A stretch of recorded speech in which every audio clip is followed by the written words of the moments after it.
Hello everyone, welcome back to our channel with a new video. आज के इस lecture के अंदर हम लोग समझेंगे सेट के फर्दर ऑपरेशंस को। लास्ट लेक्चर में हम लोगों ने सेट के ऑपरेशन, यूनियन और इंटरसेक्शन को हम लोगों ने कवर किया था। आज हम लोग डिफरेंस को देखेंगे। हमारे पास दो सेट्स मौजूद हों और दोनों सेट में से अगर हमने पहले सेट में से सेकंड सेट में इन्वॉल्व एलिमेंट्स को रिमूव करना है, then we should use difference operation या मेथड इन सेट।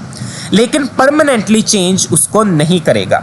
जिस तरह यहाँ पर मैंने दो सेट ले लिए हैं। सेट 1 के अंदर मेरे पास 10 एलिमेंट्स हैं 1 to 10 और सेट 2 के अंदर मेरे पास 6 to 10 एलिमेंट्स हैं।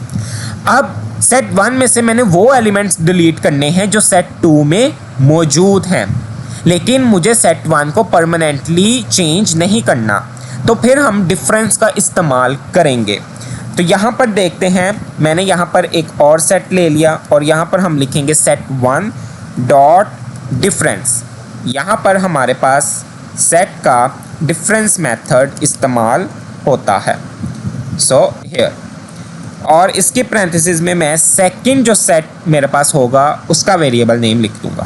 इसको हम रन करेंगे और सेट 3 में मेरे पास जो आंसर आएगा वो रिटर्न मेरे पास सेट आ जाएगी 1 2 3 4 5।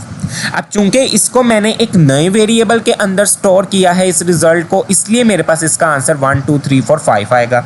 लेकिन अगर मैं अपनी सेट 1 ओरिजिनल को कॉल करूं तो वो मेरे पास 1 to 10 ही एलिमेंट्स होंगे।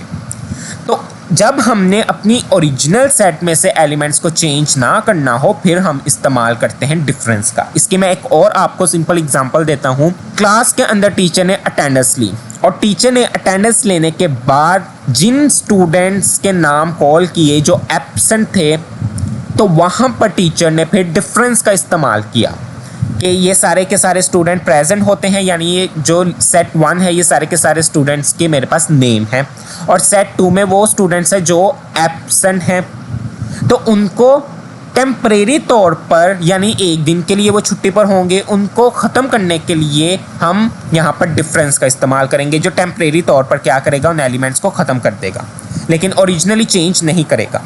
इसी तरह ओरिजिनली टीचर रजिस्टर में से उन स्टूडेंट्स का नाम नहीं काटेंगी जो आज के दिन एब्सेंट होंगे, तो यहाँ पर डिफरेंस का इस्तेमाल होगा। लेकिन अगर फिर भी टीचर ने नाम उनके काटने हैं परमानेंटली, तो वहाँ पर फिर हम लोग डिफरेंस अपडेट का इस्तेमाल करते हैं। डिफरेंस अपडेट में बेसिकली जो ओरिजिनल सेट होती है उसमें से भी हमारे पास चेंजिंग्स या अपडेशन हो जाती हैं। यानी कि अगर इसकी दोबारा से मैं वही एग्जांपल को दोहराऊं कि स्टूडेंट कुछ स्कूल को छोड़ गए हैं, तो अब उनका क्लास में से या क्लास के रजिस्टर में से नाम को ख़त्म करना है, तो वहाँ पर फिर हम डिफरेंस अंडरस्कोर अपडेट का इस्तेमाल करेंगे। कैसे? जैसे यहाँ पर मैंने लिखा सेट 1 डॉट, और उसके बाद यहाँ पर चलें इसको हम एक काम करते हैं, हम एक वेरिएबल में इसको स्टोर करवा देते हैं और फिर देखते हैं कि क्या हमारे पास इसमें डिफरेंस आएगा। और यहाँ पर हम डिफरेंस अपडेट का इस्तेमाल करेंगे और उसके बाद इसके पैरेंथेसिस में हम सेकंड वाले सेट का लिखेंगे जिसको सेट 1 में से डिलीट करना है। उसके बाद यहाँ पर सेट 4 को कॉल किया तो मेरे पास आउटपुट में कुछ भी नहीं आया, लेकिन जैसे ही मैं सेट 1 अपनी ओरिजिनल सेट को कॉल करूँगा, अब उसमें सिर्फ 5 एलिमेंट्स ही रहेंगे। तो ये हमारे पास दोनों में डिफरेंस है, डिफरेंस ऑपरेशन में और difference underscore update. So I hope कि डिफरेंस इन दोनों के अंदर आपको क्लियर हुआ होगा। अगर ये वीडियो आप लोगों के लिए हेल्पफुल रही है तो मेरे चैनल पाया मैथ्स फॉर को सब्सक्राइब करना मत भूलिएगा, लाइक करें, शेयर करें और अपना फीडबैक एज अ कमेंट भी देना मत भूलिएगा, ताकि पता चलता रहे कि आप मेरे लेक्चर्स को सुन रहे हैं और उस पर प्रैक्टिस भी कर रहे हैं।